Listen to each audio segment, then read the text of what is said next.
यशपाल जी द्वारा लिखित कहानी दुख का अधिकार में पाठ में अब तक हम पढ़ चुके हैं और पिछली वीडियो में आपने देखा भी होगा। इस वीडियो में हम पाठ के अगले हिस्से का व्याख्यात्मक अध्ययन करेंगे। पाठ में अब तक आपने पढ़ा एक अधेड़ उम्र की महिला डलिया में खरबूजे रखे रखे हुए हैं, कुछ जमीन पर रखे हैं, लेकिन बेचने की बजाय कपड़े में मुंह छिपाए घुटनों में सर रखे रो रही है। खरीदने वाले लोग खरीद नहीं रहे और उसे ताना मार रहे हैं, गालियां दे रहे हैं। लेखक ये सब देखकर बहुत दुखी हो जाता है, उसके मन में व्यथा उठती है, कष्ट होता है। वो जानना चाहता है ये गरीब महिला क्यों रो रही है। हम आप में से बहुत सारे लोगों के साथ ऐसा होता होगा कि कुछ घटनाएं हमारे सामने घट रही होती हैं, हमें देख के आश्चर्य होता है, दुख होता है, कभी कभी कष्ट होता है।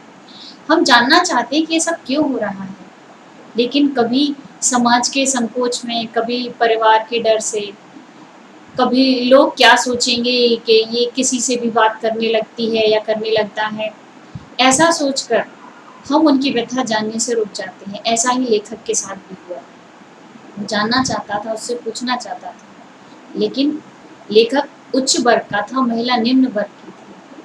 हमारे समाज में अमीर और गरीबों के लिए दोहरी मानसिकता है, आप और हम सभी जानते हैं। तो लेखक भी उस गरीब के प्रति ये जानना चाहता है कि ये हुआ क्या। आस पड़ोस की दुकानों पर पूछने के बाद उसे पता चलता है इस गरीब महिला का 23 वर्ष का जवान बेटा सांप के काटने से मर गया है। उसकी मृत्यु एक दिन पहले ही हुई है और उसकी गुड़िया माँ कोई भी रीति निभाने से पहले या कोई भी रूढ़ियों को पूरा करने की बजाय खरबूजे लेकर बाजार में बेचने आ गई है। उसके पीछे क्या सत्य क्या है, इसको जाने बिना लोग उसे गालियां दे रहे हैं, बुरा कह रहे हैं। समाज में बहुत सारे लोगों की ऐसी सोच है। हम सामने जो भी देखते हैं उसके पीछे का सत्य क्या है हमें नहीं पता। हम बिना जाने ही उस पर कमेंट पास करते हैं, व्यंग्य कहते हैं और बुरा भला सुनाना शुरू कर देते हैं, बजाय समाज की सहायता करने के। हम में से अधिकांश लोग ऐसे ही हैं। आजकल सोशल मीडिया का ज़माना है, तो लोग बड़ी आसानी से दूसरों पर दोषारोपण करते रहते हैं, ये आप सभी जानते हैं। ऐसा ही उस महिला के साथ हो रहा था। उससे आगे की कहानी अब हम सुनेंगे। आपने यहाँ तक सुना कि उसका बदन सर्प के विष से काला पड़ गया था, उसकी मृत्यु हो गई और मृत्यु के बाद आप सभी को पता है कि उसका अंतिम संस्कार किया जाता है। अब यहाँ लेखक ने लिखा, जिंदा आदमी नंगा भी रह सकता है, परंतु मुर्दे को कैसे विदा किया जाए। अर्थात जीवित व्यक्ति किसी भी प्रकार जीवन व्यतीत कर लेता है, हम उसके बारे में अधिक चिंता भी नहीं करते और वह व्यक्ति भी किसी से कपड़े मांग कर, पुराने कपड़े पहनकर, जैसे भी वो जीवन व्यतीत कर लेता है। परंतु हमारे यहाँ प्रथा है, मुर्दे को नए नए कपड़े पहनाए जाते हैं, उसको जो कफन उड़ाया जाता है वो भी नए कपड़े का ही होता है। इसी कुरीति की ओर लेखक ने ध्यान दिलाने का प्रयास किया है। आगे उन्होंने लिखा है, उसके लिए तो बजाज की दुकान से नया कपड़ा लाना ही होगा। उस समय वहां बजाज की दुकान के नाम से कोई प्रसिद्ध दुकान होगी जहां से कपड़ा लाना ही अनिवार्य है, क्योंकि मुर्दे को नए कपड़े पहनाकर ही विदा किया जाता है। ऐसा हमारे यहाँ माना जाता है, ऐसी रीति, चाहे उसके लिए माँ के हाथों के छन्नी ककना ही क्यों ना बिक जाए। अर्थात माँ के हाथों में जो गहने बचे हैं, छन्नी ककना का यहाँ कहने का अर्थ है कि घर में अगर कोई भी गहना बच गया है या जो भी बर्तन बच गया है वो सब बिक जाए, तो भी मुर्दे के लिए रीति रिवाजें हैं, अंतिम संस्कार से संबंधित जो भी रीति रिवाज है वो अवश्य ही पूरा करना होगा। उसकी व्यवस्था उस गरीब परिवार के पास हो अथवा ना हो, वो उसे पूरा करना ही पड़ेगा। तो इस गद्यांश में लेखक ने यही कहने का प्रयास किया है कि कुछ रीतियां ऐसी होती हैं जिन्हें परिवार पूरा करने में समर्थ हो अथवा ना हो, किंतु वे करनी ही पड़ती है। भगवाना परलोक चला गया, अर्थात वह स्वर्गवासी हो गया। भगवाना यहाँ बुढ़िया के बेटे का नाम है। घर में जो कुछ चूनी भूसी थी सो उसे विदा करने में चली गई।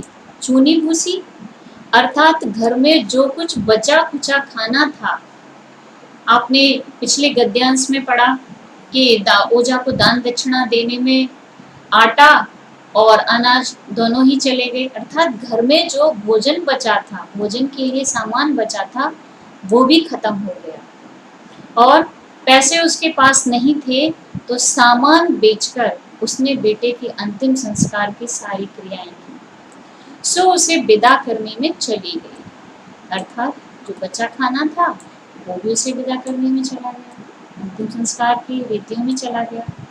बाप नहीं रहा तो क्या, लड़के सुबह उठते ही भूख से बिलबिलाने लगे। अब उस भगवाना के जो बच्चे थे वो छोटे छोटे थे। छोटे छोटे बच्चों को इतनी समझ नहीं होती है कि घर में कोई दुख है, क्या है, तो भूख को बर्दाश्त करना है कि नहीं करना है, ये छोटे छोटे बच्चे नहीं जानते। वे भूखे थे और भूख से बिलबिला कर रोने लगे, अर्थात भूख के मारे रोने लगे। दादी ने उन्हें खाने के लिए खरबूजे दे दिए। अब उस महिला के पास, जैसा कि पिछले गद्यांश में आप पढ़ चुके हैं, कि घर में कुछ बचा ही नहीं था, बचा खाना भी चला गया, घर में जो कुछ भी बेचने लायक था उसे बेचकर अंतिम संस्कार किया गया, तो कुछ भी नहीं बचा, इसलिए सिर्फ खरबूजे रखे थे जो बच्चों को दे दिए गए। लेकिन बहू को क्या देती, बहू को क्यों क्या देती खाने, क्योंकि बहू, एक कारण और था, बहू का बदन बुखार से तवे की तरह तप रहा था, उसको हाई फीवर था, बहुत ज्यादा बुखार था। तो बुखार में आप सभी को पता है भोजन के साथ साथ दवा की आवश्यकता भी पड़ती है और दवा के लिए पैसे चाहिए। बुढ़िया के पास कुछ भी नहीं बचा, अब क्या करे। अब बेटे के बिना बुढ़िया को दोन्नी चवन्नी भी कोई उधार देता, कौन देता, कोई भी नहीं, क्योंकि बुढ़िया के घर में कोई भी कमाने वाला नहीं था, एक बेटा था वो भी मर गया, तो किसी ने उधार भी नहीं दिया। यहाँ दोष देने वाले लोग बहुत थे, लेकिन उसकी सहायता करने वाला कोई भी नहीं था, तो किसी ने उसे उधार भी नहीं दिया, क्योंकि शायद उसे वापस मिलने की उम्मीद किसी को नहीं होगी, कोई कमाने वाला भी नहीं है, तो पैसा वापस भी नहीं मिलेगा और कैसे चुकाया जाएगा, इस डर से किसी ने उसे उधार भी नहीं दिया। बुढ़िया रोते रोते आंखें पहुंचते भगवाना के बटोरे हुए खरबूजे डलिया में समेट कर बाजार की ओर चली, और चारा भी क्या था। जिस बुढ़िया का इकलौता बेटा मर गया, घर में पैसे नहीं, बहू बुखार में तप रही है, उसके पास और क्या रास्ता था, क्योंकि भगवान कछारी करता था, तो उसके घर में खरबूजे रखे हुए थे बेचने के लिए, उसने वही डलिया में रखे और बाजार में बेचने आ गई, क्योंकि उसके पास और कोई रास्ता नहीं था, चारा भी क्या था और कोई ऑप्शन नहीं था, उसके पास कोई विकल्प नहीं था, तो कोई रास्ता न होने पर वह चली आई। बुढ़िया खरबूजे बेचने का साहस करके आई थी, परंतु सिर पर चादर लपेटे, सिर को घुटनों पर टिकाए हुए फपक फपक कर रो रही थी। वो बुढ़िया खरबूजे बेचने का साहस करके आई थी, अर्थात मन में बहुत दुख था, किसी के उधार न देने का और डबल दुख था। लेकिन वह जिस प्रकार ये सोचकर आई थी कि खरबूजे बेचने से कुछ पैसे मिलेंगे तो बच्चों का, बहू का पेट भरेगी और बहू को बुखार की दवा दिलवाएगी, लेकिन यहाँ पर उसने उससे खरबूजे खरीद कर उसे सांत्वना देने की बजाय लोग उसे गालियाँ दे रहे थे। ये सब सुनकर वह घुटनों पर सिर टिकाए हुए फपक फपक कर रोने लगी। वो अपना दुख किससे कहती, कल जिसका बेटा चल बसा, आज वह बाजार में सौदा बेचने चली है, हाय रे पत्थर।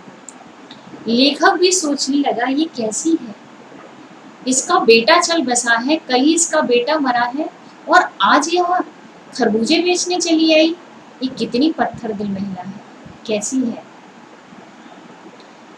अब उसे याद आया, क्या याद आया, उस पुत्र वियोगिनी के दुख का अंदाजा लगाने के लिए पिछले साल अपने पड़ोस में पुत्र की मृत्यु से दुखी महिला माता की बात सोचने लगा। अब यहाँ पर उस पुत्र वियोगिनी यानी उस बुढ़िया माँ के दुख का अंदाजा लगाने के लिए लेखक सोचने लगा कि पिछले साल लेखक के ही पड़ोस में एक और महिला के पुत्र की मृत्यु हुई थी और वह बहुत दुखी थी। वह सोचने लगा, वह संभ्रांत महिला, संभ्रांत मतलब अमीर, वह अमीर महिला पुत्र की मृत्यु के 2.5 मास तक पलंग से न उठ सकी थी। 2.5 मास, 2.5 मंथ, 2.5 मंथ यानी 2 महीने 15 दिन तक वो अमीर महिला पलंग से उठ तक न सकी थी। इतनी दुखी थी कि उसे खाना पीना उठना बैठना सब हराम हो गया। वो बिस्तर में लेटी लेटी अपने पुत्र का दुख मना रही थी। उन्हें 15 मिनट बाद पुत्र वियोग से मूर्छा आ जाती थी। वह महिला जो अमीर थी हर 15 मिनट के बाद अपने पुत्र के चले जाने के दुख से बेहोश हो जाती थी और मूर्छा न आने की अवस्था में आंखों से आंसू न रुक सकते। और जैसे ही होश आता था, जब उसे मूर्छा नहीं होती थी, जब वो बेहोश नहीं होती थी, तब उसकी आंखों से निरंतर आंसू बहते रहते थे और रोते रोते वो पुनः बेहोश हो जाती थी। दो दो डॉक्टर हरदम सिरहाने बैठे रहते थे। उस अमीर महिला की देखभाल करने के लिए दो दो डॉक्टर हमेशा उसके सिर के पास खड़े रहते थे, अर्थात उसकी देखभाल करने के लिए दो दो डॉक्टर घर परिवार वालों ने रखे हुए थे। हरदम सिर पर बर्फ रखी जाती थी और उस जो अमीर महिला थी जिसका पुत्र मर गया था, जो बिस्तर में लेटी लेटी दुख मना रही थी, उसके सिर पर बर्फ रखी जा रही थी। सिर पर बर्फ की पट्टी रखी जाती थी। उसे बुखार होता होगा, टेम्परेचर बढ़ता होगा, तो सिर पर बर्फ की पट्टी रखी जाती थी। शहर भर के लोगों के मन उस पुत्र शोक से द्रवित हो उठे थे। पूरे शहर के लोग दुखी थे उस महिला के पुत्र के मर जाने के दुख से। उस महिला को सांत्वनाएं दे रहे थे और वो महिला भी बहुत दुखी थी। जब मन को सूझ का रास्ता नहीं मिलता तो बेचैनी से कदम तेज हो जाते हैं। इस लाइन का अर्थ है, लेखक के मन को समझ में नहीं आ रहा था। मन को सूझ का रास्ता, सूझ मतलब आइडिया, कोई विचार। लेखक के मन में कोई विचार ही नहीं आ रहा था कि ये क्या हो रहा है। बेचैनी से कदम तेज हो जाते और वह बाजार में चलते चलते बहुत तेजी से चलने लगा। मन में बहुत बेचैनी होने लगी। वह सोचने लगा कि वो अमीर महिला का बेटा मरा था और इस गरीब महिला का बेटा मरा, क्या दोनों के दुख में कोई अंतर है? ये सोचते सोचते उसके कदम बहुत तेज हो गए। उसको समझ में नहीं आ रहा था कि सब हो क्या रहा है। उसी हालत में नाक ऊपर उठाए राह चलतों से ठोकरें खाता में चला जा रहा था। नाक ऊपर उठाए अर्थात लेखक आसमान की तरफ देखता हुआ मन में वही विचार करता हुआ कि ये गरीब महिला क्या दुखी नहीं है? वो अमीर महिला बहुत दुखी थी, ये गरीब महिला जो रो रही है घुटनों पे सिर को रखे, क्या ये बिल्कुल दुखी नहीं है?